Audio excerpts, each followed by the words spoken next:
Good morning. We are continuing our lecture on kinetics, and we are going to be skipping a couple of sections because it requires some calc-based information that some of you are not in calculus yet, and that has been omitted from the AP exam, so you don't have to worry about that. But for some of you, it's just an easier way of calculating things. However, you'll have to pick that up from the book on your own. I'm not going to give a calculus lesson at this time. So we are going to go directly to section 12.6, and we are talking about reaction mechanisms. So the reaction mechanism, all it's talking about is how do the reactants become products.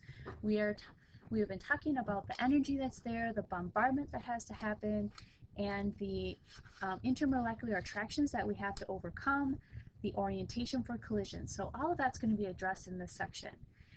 And in the balanced equation, we can figure out the number of moles, we can figure out the phase, but it doesn't really tell us how the reactants become products. So if I take a look, it has some terms here, and you can find these terms starting on page 549 in your textbook.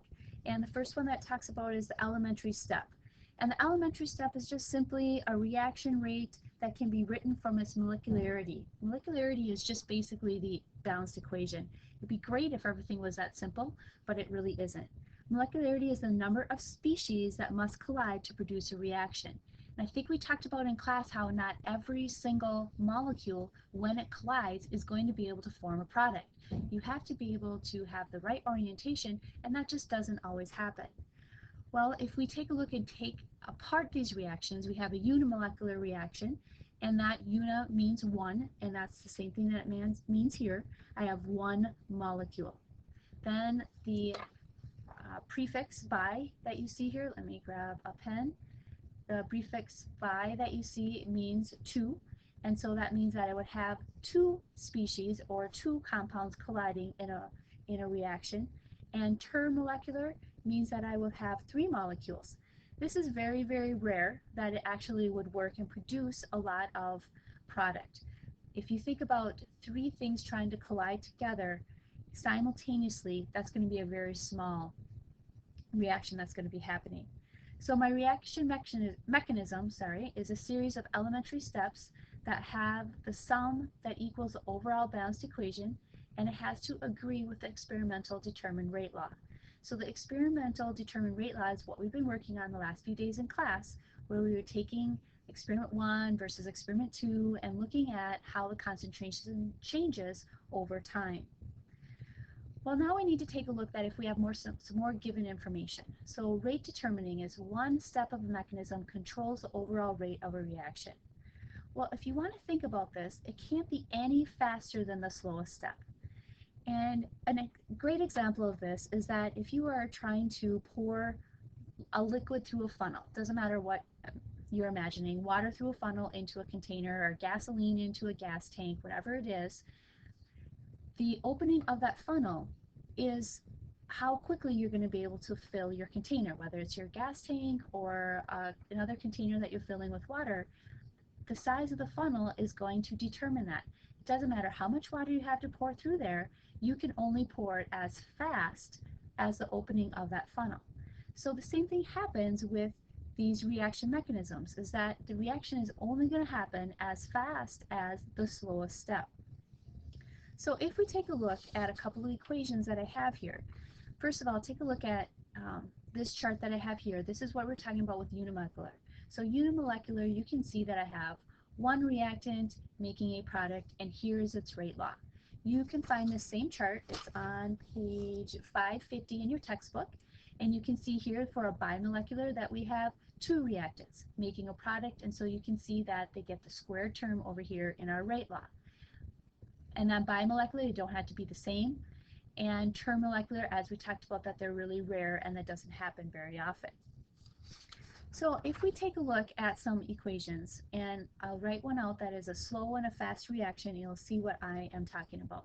So we are going to take nitrogen dioxide, and we are going to add another molecule, a nitrogen dioxide.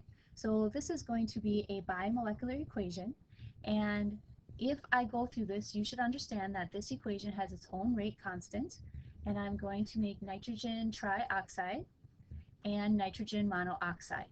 Now, for the purposes of this equation, this is going to be the very slow step. This is going to happen very, very slowly. Then I'm going to take reaction 2, and for reaction 2, I get my nitrogen trioxide again, added with carbon monoxide, and I'm going to have a different rate for this one, so that's why I wrote down K2 here for you. And then we are going to get our nitrogen dioxide again plus carbon dioxide. Now this reaction happens very, very fast. So if I take a look at these two simple equations, you can see that yes, they can be happening at the same time in order to create the product that I want to get. However, they are only going to happen as fast as I can get through this slow reaction. So here we have a couple parts of our thing that we need to take a look at is that I have an intermediate species here. Hopefully you can see that I am forming my nitrogen trioxide here, and it becomes a product, and then it also becomes a reactant for my second equation. This is called an intermediate species, where it's not a reactant in the first situation, in the first equation, but it becomes a product, then it becomes a reactant, and it's consumed. You can see here that it's not in my final product here at all. So whatever is being consumed, formed, and then consumed in my reaction process is called an intermediate species.